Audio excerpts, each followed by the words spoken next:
கர்த்தருக்குள் அன்பானவர்களே, அனுதினமும் கிறிஸ்துவுடன் தியான வேளைக்கு உங்களை அன்புடன் அழைக்கிறோம். இன்றைய தியானத்திற்கான வேத வாசிப்பு சங்கீதம் 71 அதிகாரம் வசனங்கள் 1 முதல் 24 வரை. தியானத்தின் தலைப்பு, நீரே என் நம்பிக்கை. கர்த்தராகிய ஆண்டவரே, நீரே என் நோக்கமும் என் சிறு வயது தொடங்கி என் நம்பிக்கையுமாயிருக்கிறீர். சங்கீதம் 71 அதிகாரம் வசனம் 5. சிலர் ஆண்டவரை அறிந்து கொண்ட புதிதில் அவரோடு மிகவும் ஐக்கியமாய் இருப்பார்கள். ஜெபத்திற்கும் வேத தியானத்திற்கும் உரிய நேரம் கொடுப்பார்கள். காலப்போக்கில் இவையெல்லாம் குறைந்து கடமைக்காக ஆலயம் செல்லும் அளவிற்கு வந்துவிடுபவர்களும் உண்டு.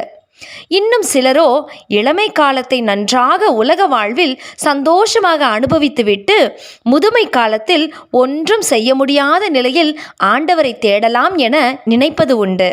ஆனால் இங்கே சங்கீதக்காரரோ தனது சிறு வயது முதல் முதிர் வயது வரைக்கும் எப்படி தேவன் தனது நம்பிக்கையாக இருந்தார் என்பதை அழகாக பாடி வைத்துள்ளார். நான் வெட்கம் அடையாதபடிக்கு செய்யும் என்கிறார்.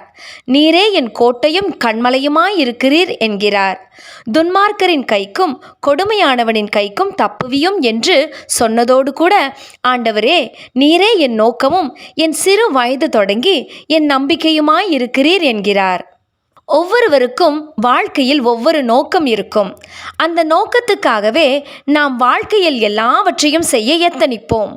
இங்கே சங்கீதக்காரன் நீரே என் நோக்கம் என்று ஆண்டவரை பார்த்து சொல்லுகிறார்.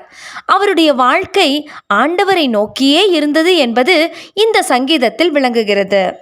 நான் தாயின் கற்பத்தில் இருந்தது முதல் நீர் என்னை ஆதரித்தீர். தாயின் கற்பத்திலிருந்து என்னை எடுத்தவர் நீரே என்றும், முதிர்ந்த வயதில் என்னை தள்ளாமலும் என் பலன் ஒடுங்கும் போது என்னை கைவிடாமலும் இரும் என்றும் பாடுகிறார்.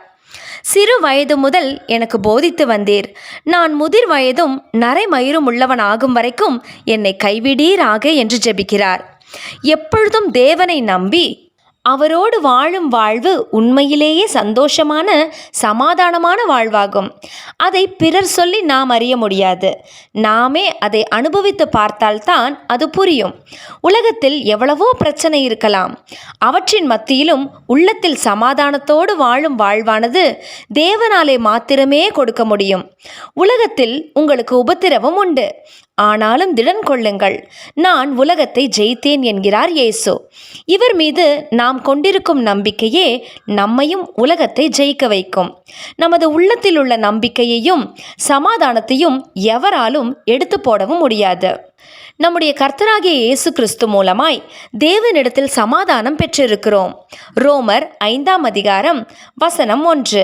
ஜெபம் செய்வோமா? அன்பின் ஆண்டவரே, என் இறுதி மூச்சு வரைக்கும் உம்மிலே நான் நம்பிக்கையாயிருந்து உம் வழியில் நடப்பேன். ஆமேன்.